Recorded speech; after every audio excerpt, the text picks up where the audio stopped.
Hello everyone, welcome to another episode of Plenty with Sulo. Our venue partner, Department of Coffee. Hair and Makeup, Tobe by Christy. Clothing partner, GFlock. Be tuned to Daily Mirror Online.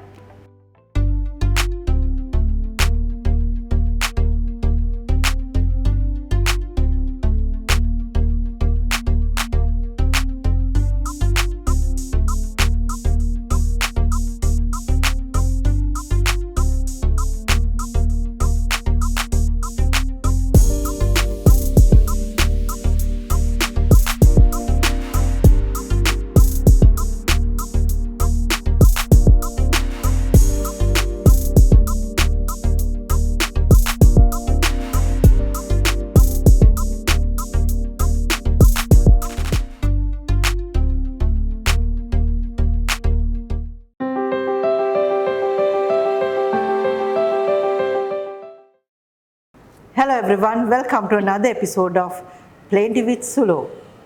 The statistics says only 35% of women are in workforce, and Sri Lanka has a main issue with childcare facilities. So we brought a guest who is providing a solution for this, and she is Fazeela Dharmaratne, the proprietor, CeeBees Preschool, Childcare Center and Creche services. Hi Fazeela. This is just an informal discussion, right? I just want to ask you, who is Fazeela Dharmaratne?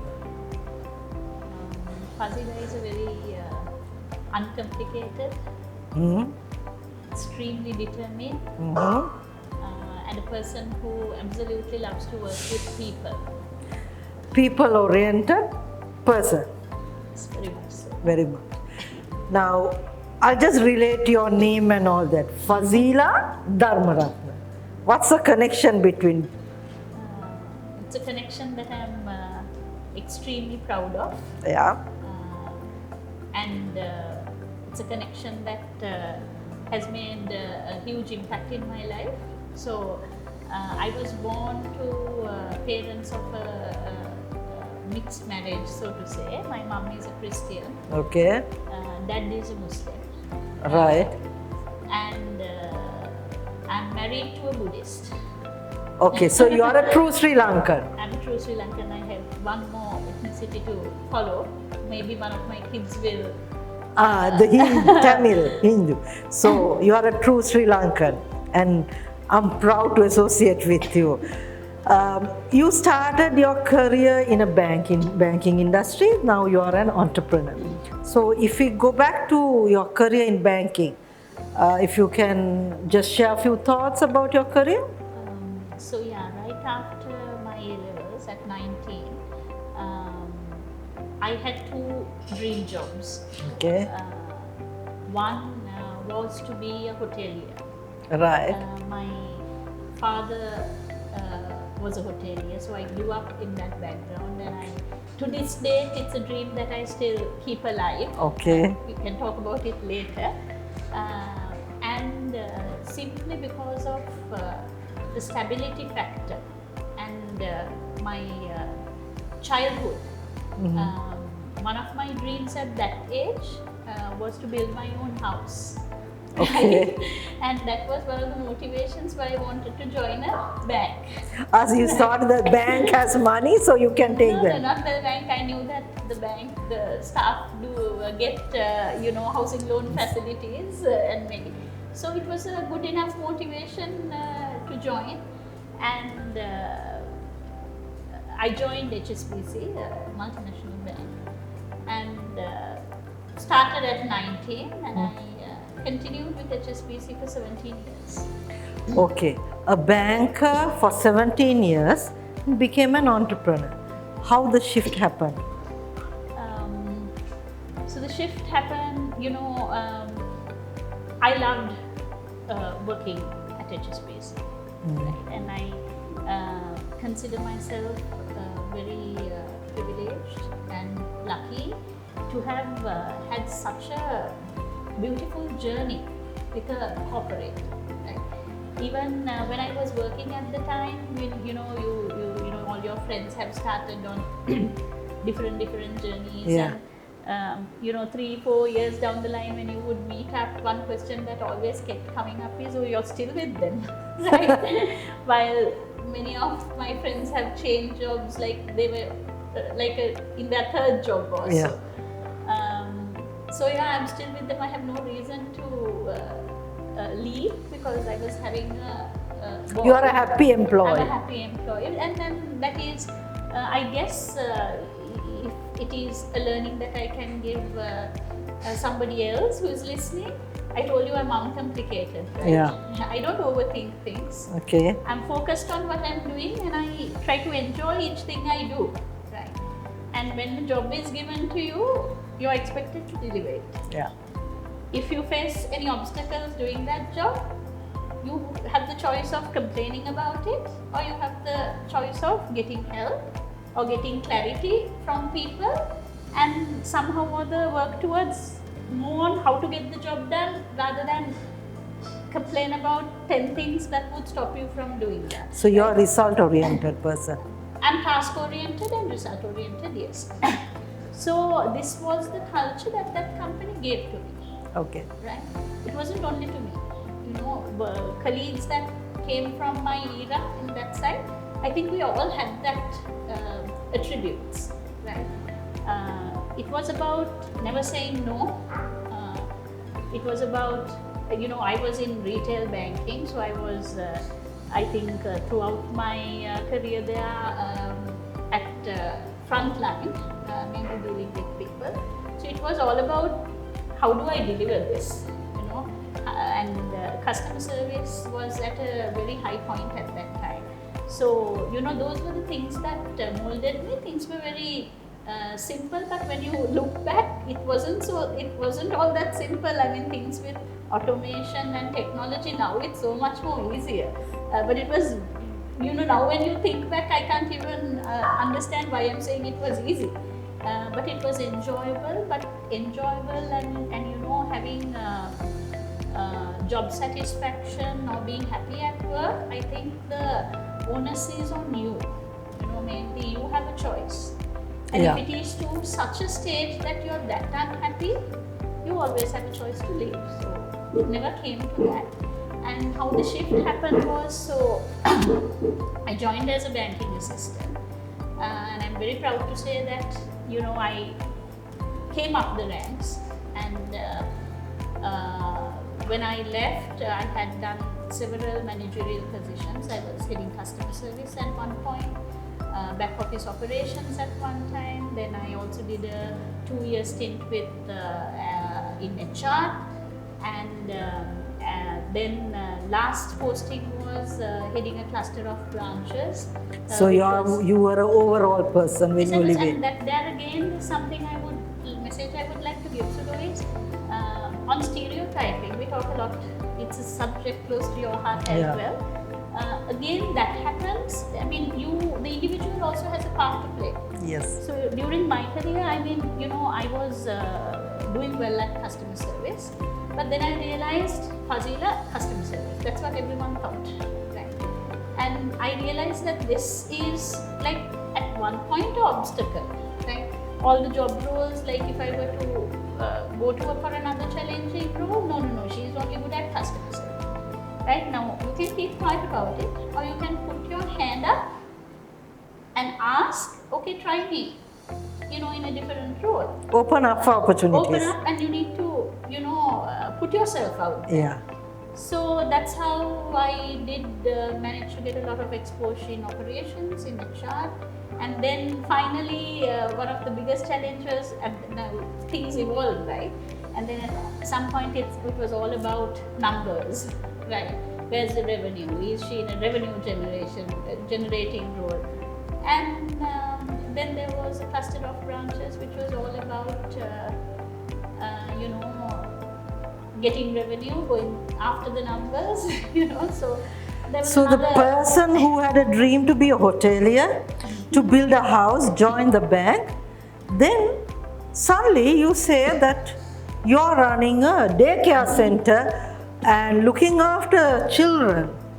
It's a completely different aspects. what made you to take off the CeeBees and run it? Because it's something that everyone spoke, but no one found a solution. You became a solution maker for many parents to go to work, and especially for mothers to be employed. If you can talk about the CeeBees, how you started. Yes. So now starting at an entry level and then being at a managerial level, and at that time I had two kids. I mean, I went through all that of the whole challenges of work-life balance and being there for my children, then proving myself at work. Even being the mother, being a good wife, being a productive employee. You have your share of networking to do, and then you're married, you have family obligations, and with my mixed culture, every day was every festival, is a part of my life, so balancing all that, it was not easy. And that is the main inspiration for this. But I must admit that it wasn't something that, now I told you about my dream about the hotelier part. That is still there. And this was something, first when, when a restructure was happening at the bank, right? And it was a time full of anxiety, and when this opportunity came, when the voluntary retirement scheme was put forward, right? I never had any intention of taking it. It was all about, okay, what's going to happen kind of a time, all of us were going through. And then when that opportunity came, I was surprised at myself and my husband as well, right? That, it wasn't a very hard decision, because you had at that point in life, it was you thinking, if it was up to me, how would I run my place? How do I bring out my vision? And when you're working in a corporate, sometimes those visions it's restricted. So you took that voluntary given this thing, me the opportunity to step into an entrepreneurship. It gave me the foundation. That I needed. Otherwise I would have had. Because a lot of women take that the facility, but then after taking only they look for the opportunity. But you got it, and you had a vision to go forward. Yes, I knew. This was also one of the fields I knew that I could be very passionate about. So I think I left in November, and then Seabees was run by one of our mutual friends at that time, and she was migrating. So you said, "Give it to me, I'll run it." So it was all very, very quick, and again, it was quick. It was a quick process simply because we were very clear about what we wanted to do. And mind you, it was not only me, my husband also joined me in leaving the corporate world. So it was a bit of eye-opener to us as well as to a lot of the others. End of the month, you won't get a salary to your bank. I mean, I would have. It caught me by surprise when he wanted to leave as well, because and then at that point I was a bit insecure, afraid, all that was going through in our minds. Because me leaving was, then the other person is still there, That's a backup plan. But then here we were, a lot of, whilst people did believe in us, our families, and they were supportive, it would be lying to say that, that a lot of people did, raise concerns and say, are you all doing the right thing? Yeah. So we felt we had age behind us. Okay. And, if we were to fail we didn't intend to fail, but if we were to fail, we still had time, to go back into corporate. So it's about grabbing opportunities when it presents to you, and, not being afraid to make mistakes and having confidence in yourself that, yes, if plan A doesn't work, there'll be always plan B. Plan B and a C and a D. Very good. Now I'm going to ask you, now your daycare and the school and everything is are being like many of your customers, if I may say, are new generation parenting. How do you, because our parenting was completely different, how the challenge, what do you see in them? It is a challenge, Sulo. The thinking is somewhat different, but one thing is, I mean, technology can evolve, your learning mechanisms can evolve, your locations can be state of the art, and it can keep changing, but the basics of how you bring up a child, I think it's common to any generation, right? Yeah. So that is where we come in. So my challenge is whether it's a new gen parent or we also deal with our generation plus the grandparents also. Yeah. Grandparents play a big role in the Yes. Bringing up a child, yes. Upbringing. So bringing everyone to the same page is the challenge, right? And in terms of new gen parenting, if you say, sometimes there's like over information out there. If you look at social media, I mean, every time it would pop up. You look at one article about, say, a parent looks at, say, how do you manage tantrums, and in after that it keeps popping up on your face, right? How to handle this, how to handle that, and you tend to overthink it, yeah. right? It's nothing to overthink. So the basics have not changed. A child needs security, needs love, needs nurturing, needs a lot of association with the primary caregivers. So those things do not change. But don't let over-information overwhelm you. That's my message to the young parents, because they are more concerned about what the internet is providing than the reality, right? Because at the end of the day, you have too much of information. So now there is something that I feel very strongly about, right? I feel that in my industry, where my customer is, if you really look at it, it's the child. Yeah. Even though I'm dealing happy with the child parent, will go and tell the parents that I'm happy there. So the objectives of what a preschool and a childcare center has to deliver has the child in mind, right?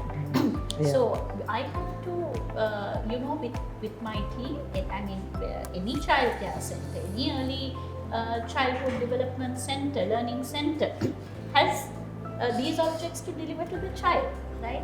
And what is it, right? You call about preschool. It's about training your children to face the ultimate challenge of having a very smooth transition to your primary education journey, right? Yeah. And what is expected of us is to mold a child who may even come to us as an infant or at 18 months or 2.5 years old to be independent. I will be giving all sorts of facilities to the parents like CCTV and all those facilities I'll give. But you go to grade 1, maybe they will allow you 2 to 3 days to come and drop your child near the class. Yeah. But after that, the gates are closed. They are inside. I mean, a parent may not have access to that teacher as much as parents have access to us now, because for me it's morning, noon, night. A parent can contact me anytime, But there, suddenly you don't know what is happening. So there comes our role. Actually, in this industry will get appreciated by the parents only when they start that journey. Till then, you may have a little bit of conflict. Because they think the formal school have more safety. Here we have to watch what's happening. Exactly. So what I would always tell parents is have trust, right? And I love this. Be not perfect, because it's something I always believe in, right? We strive towards perfection, but I never claim to be perfect. My institute, my team, we are also learning. Each child teaches us something, right? Very much. So we are learning.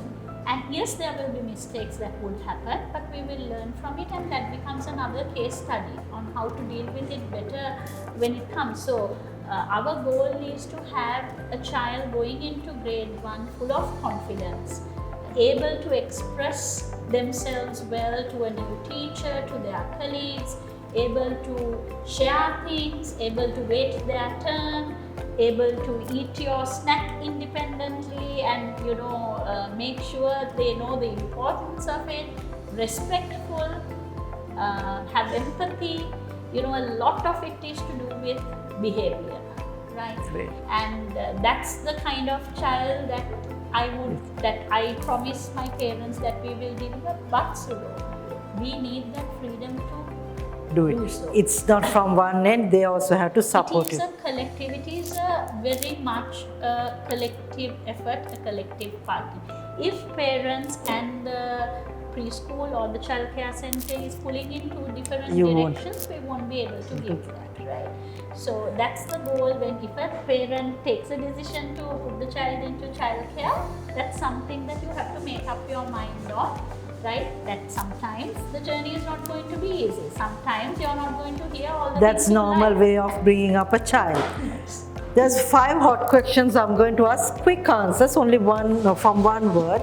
So when a woman do business, she will be able to? She'll be a game changer. Game changer. The country badly needs? I think the country badly needs structure and sanity. Marriage is for me? A wonderful partnership. I'm uncomplicated. Fazeela left her corporate world to promote and create an environment that helps women to chase their professional dreams.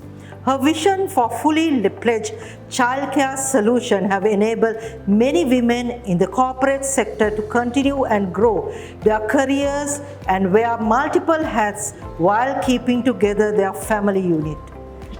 This has been her inspiration in setting up childcare services, early childhood development centers, and provide holistic childcare solution for any family looking to live a stress-free, well-balanced lifestyle. She now operates 4 independent centers and 5 corporate creches facilities providing fully pledged childcare solution. Fazeela, before I end, in a short form, what is your message for the parents? My message is focus on the basics and keep things simple. You can't go wrong. Okay, it's about childcare and it's about parenting. Happy child will bring happiness. Be tuned to Plenty with Sulo.